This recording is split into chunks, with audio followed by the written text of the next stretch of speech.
Hello दोस्तों, नमस्कार। आप सबका बहुत स्वागत करता हूं लाइव प्रिपरेशन के इस एपिसोड में। मैं हूं शो। दोस्तों, हमारी बातें बहुत सारी हुई ट्विन फ्लेम्स के ऊपर। कौन कौन से एस्ट्रोलॉजिकल योग होते हैं, कौन कौन से ऐसे योग होते हैं जब आप दूसरे के साथ में आते पास आते तो आपकी स्पिरिचुअल अवेकनिंग स्टार्ट हो जाती है, शुरू हो जाती है, आपके लाइफ में सडन चेंजेस शुरू होते हैं। इस विषय में मैंने डिटेल से बहुत सारी वीडियो में आप लोगों को बताया है, लेकिन आज इस वीडियो में कुछ खास बताने वाला हूं। लोगों ने जो जो एक्सपीरियंसेस शेयर किए हैं, और एक्चुअली मैं ये एक बुक पढ़ रहा था, इसमें काफ़ी सारे एक्चुअली योग दिए गए हैं जो आपकी ट्विन फ्लेम जर्नी से रिलेटेड हैं। और एक्चुअली जो योग आपको सेपरेशन के फॉर्म में लाते हैं, या आपके बीच ईगो क्लैश होता है, चाहे वो किसी भी वजह से, किसी भी प्लैनेटरी पोजीशन की वजह से हो, ये आपकी हीलिंग किस भी लेवल पर हो, या आपका जो बीच कॉम्बिनेशन से आपके बीच जो लड़ाई है वो किस भी लेवल पर हो, ज़्यादा हो या कम हो, या सेपरेशन भी हुआ हो, तो हम वो प्रॉपरली उन योग का उपाय करके अपने बीच का सेपरेशन या प्रॉब्लम दूर कर सकते हैं। मैं इस वीडियो में दोस्तों 4 ऐसे बड़े योग बताने वाला हूँ जो आप चाहे सोलमेट के रिलेशनशिप में हो, चाहे ट्विन फ्लेम के रिलेशनशिप में हो, चाहे कार्मिक रिलेशनशिप में हो। ये 3 तरह के रिलेशन अर्थ पे एग्जिस्ट करते हैं बेसिकली। इन तीनों तरह के रिलेशनशिप में प्रॉब्लम और ज़्यादा एक्सेलरेट कर देते हैं या बढ़ जाता है। अगर आप इसकी रेमेडी अलग से करेंगे, या कुछ चीज़ों पे मैं बात करूंगा जो आप करेंगे, जो आपके बहुत सारी प्रॉब्लम दूर हो जाएगी। आप लोगों के बीच जो तनाव, और ये जर्नी क्योंकि दोस्तों थोड़ी सी कठिन होती ही है, मैं काफ़ी सारे लोगों के एक्सपीरियंसेस सुनता हूँ, तो मुझे पता चलता है कि एक्चुअली ये जर्नी काफ़ी ज़्यादा टफ भी होती है, क्योंकि आपके सोल अवेकनिंग के लिए या लेसन्स के लिए जो आपको कलेक्टिव कॉन्शियसनेस का एक जो हिस्सा है वो बहुत ज़्यादा इंपॉर्टेंट है आपके लाइफ के ग्रोथ के लिए। तो चलिए बात करते हैं वो 4 बड़े योग कौन से होते हैं। दोस्तों, सबसे पहले अगर बात करें आपकी कुंडली में, आपके हॉरोस्कोप में आपका 7th हाउस अगर किसी भी प्रकार का एक्चुअली दोस्तों यहाँ पर ग्रहण योग बन रहा हो, किसी भी प्रकार का बन रहा हो, मोस्टली मैंने जिस भी लोगों कुंडली में देखा, चंद्रमा आपके राहु या केतु के साथ बैठे हों, या सूर्य राहु या केतु के साथ बैठे हों, नो डाउट इसमें कुछ चीजों में आपको लाभ मिलता है। किसी भी दोष का एक्चुअली कंप्लीटली वो बैड नहीं होता है, तो कुछ केसेस में आपको बहुत सारा फायदा भी मिलता है। जैसे हम चंद्रमा और केतु की बात करें, ये ग्रहण दोष बनाते हैं, बट आपके चार्ट में अगर ये कहीं पर भी बैठे हुए हैं तो आपकी स्पिरिचुअल अवेकनिंग में या कॉमन सेंस या इंट्यूशन एबिलिटी आप में बढ़ा देते हैं। या एक चंद्रमा एक दूसरे के सामने भी बैठे हो तभी भी ऐसा होता है। तो ये पहला ऐसा योग है। अगर आपके ये 7th हाउस में बन रहा है, आपको जो 7th हाउस होता है वो लाइफ पार्टनर का प्लेस होता है। अगर इस तरह का कोई फेज आप में आ रहा है, इसका मतलब पास्ट लाइफ में, अगर हम D60 चार्ट, आपका D60 चार्ट देखें जो कि अध्यात्म से रिलेटेड आपका हाउस होता है, इसके अलावा आप अपनी D20 चार्ट देखें तो वहां पर भी निश्चित रूप से आपका 7th हाउस किसी ना किसी तरह से डैमेज होगा। हम आगे दूसरे ऐसे योग की बात करते हैं जो आपके बीच में ईगो क्लैश खासकर लाता है। जो दूसरा मैंने बताया, सूर्य और राहु या केतु बैठा हो यहाँ पे। दोस्तों, ईगो क्लैश यहाँ पे क्यों आता है? क्योंकि यहाँ पे सूर्य की शक्ति थोड़ी सी कम हो जाती है। जैसे कि लग्न में सूर्य बैठे हो या 10th हाउस में हो तो उसको दृग्बली माना जाता है, बट यहाँ पे अगर आपके सूर्य 7th भाव में आते हैं तो थोड़ा थोड़ा उनको लाइक शाम का टाइम व्यक्ति बेसिकली होता है, उस समय उसका जन्म हुआ होता है, तो थोड़ा सा लाइक कमजोर सन वहाँ पे हो जाता है, और रात के टाइम तो और ज्यादा कमजोर हो जाता है।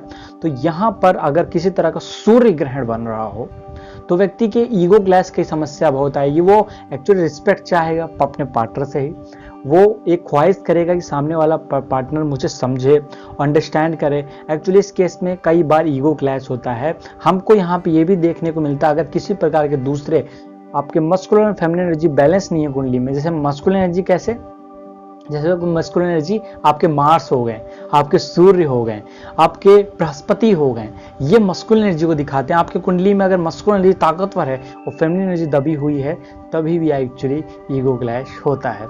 तीसरे ऐसे योग की बात करते हैं दोस्तों ये जो तीसरा योग मैं बताने वाला हूँ, ये बेसिकली आपको इसके लिए हाउस देखना पड़ेगा, वहाँ का लॉर्ड देखना पड़ेगा, वहाँ का लॉर्ड है कौन।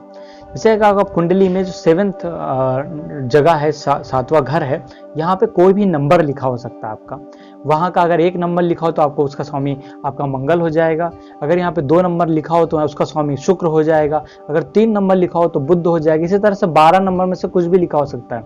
आप राशि वाइज काउंट कर लीजिए। जैसे कि 5 नंबर लिखा हो तो वहाँ का स्वामी सूर्य हो जाएगा, 8 नंबर लिखा हो तो यहाँ का स्वामी वृश्चिक हो जाएगा, 11 नंबर हो तो यहाँ का स्वामी शनि हो जाएगा, और इसी तरीके से 12 नंबर हो यहाँ पे यहाँ का स्वामी बृहस्पति हो जाएगा। मैंने कुछ बताए हैं, तो वहाँ का नंबर जो लिखा होगा वहाँ आपका स्वामी होगा।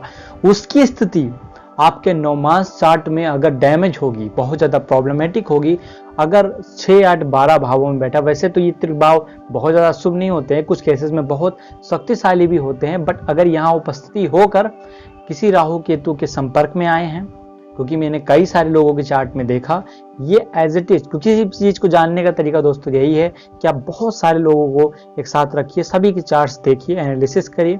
अगर 99% रिजल्ट आपको एक्यूरेट मिलता है, इसका मतलब वो योग कहीं ना कहीं प्रॉब्लमेटिक हो जाता है।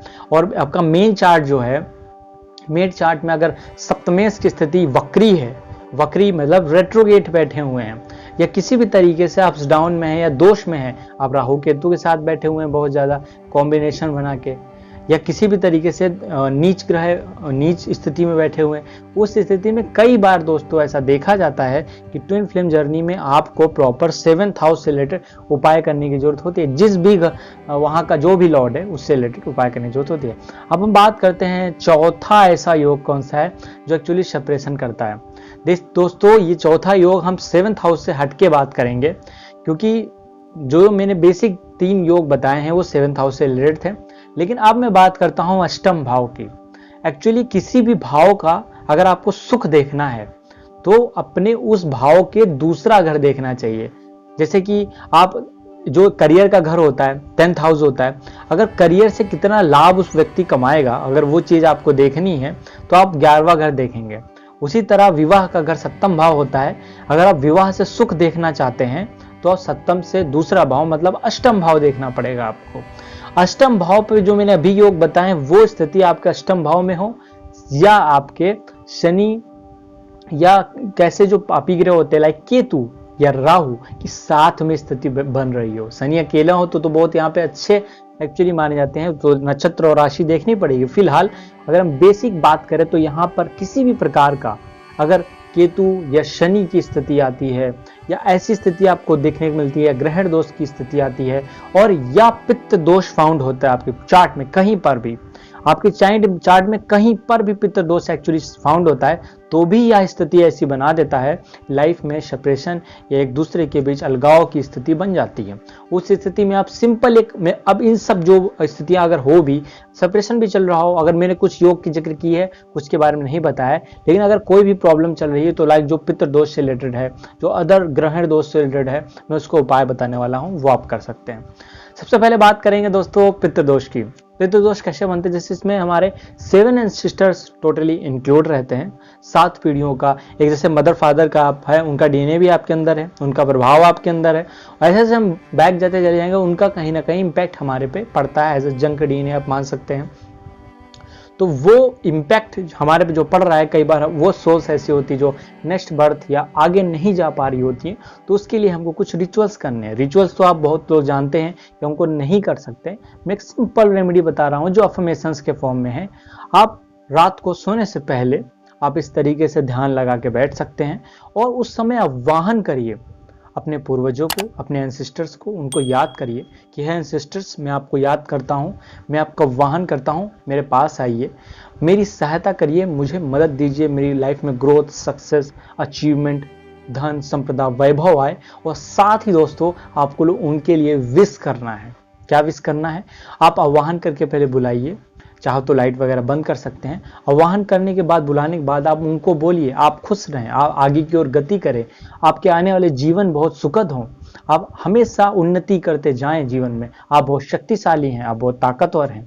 आप जब किसी को सांत्वना देते हैं या आपको कोई सांत्वना देता है, आपको अच्छा लगता है ना, उसी तरह से हम जब उनको शक्ति देते हैं या अफर्मेशन से इस तरह से करते हैं, इस तरह से पॉजिटिव वाक्यों का उच्चारण करते हैं, तो इनकी ध्वनियां, प्रतिध्वनियां हमको एक वाइब्रेशन, एक हायर वाइब्रेशन में लाइक पितृदोष को ठीक करने में काफी मदद करती है। इस तरह से आप जो जिस भी ग्रह से संबंधित हो, उस तरह से आप इस तरह के अफर्मेशंस फॉर्म में इस रेमेडीज को कर सकते हैं। दिस इज वेरी पावरफुल, क्योंकि जिन भी लोगों को मैंने कुछ लोगों को बताया और इनका इम्पैक्ट आपकी लाइफ में बहुत ज्यादा पड़ता है, तो मेक श्योर कि आप ये चीजें करिए और अपनी लाइफ में जो इस दोष हैं जो प्रॉब्लम्स है किसी भी ग्रहण दोष से संबंधित है तो उससे रिलेटेड आप अफर्मेशंस कर सकते हैं। अगर ये रियलिस्टिक एक्चुअली उपाय है, रियलिस्टिक के तौर पे आप इस तरह से कर सकते हैं। साथ ही आप उस जैसे चंद्र ग्रहण तो चंद्रमा का तो उपाय तो किया ही जाएगा। तो दोस्तों इस तरह से हम आगे इन दोषों को दूर करके अपनी लाइफ में विश फुलफिलमेंट पा सकते हैं। और लॉ ऑफ अट्रैक्शन एक्चुअली इसी फेस पे काम करेगा जब आपके दोष कम होंगे और आपकी हायर फ्रीक्वेंसी होगी। उम्मीद है दोस्तों आपको ये क्विक एंड शॉर्ट वीडियो पसंद आई हो, आपको कुछ मदद मिली हो तो इस वीडियो को दूसरे लोगों तक भी शेयर करिए। अगर आप इस चैनल पे हमारे वीडियोस पे पहली बार आए हैं तो चैनल को सब्सक्राइब तथा बेल आइकन क्लिक कर लीजिए, क्योंकि मैं इसी तरह से वीडियो लाता रहता हूँ, हमारे रेगुलर वीडियो की नोटिफिकेशन आप तक पहुँच सके। आगे किसी और वीडियो में मिलते हैं, तब तक अपना ख्याल रखिए, ध्यान रखिए। नमस्कार दोस्तों।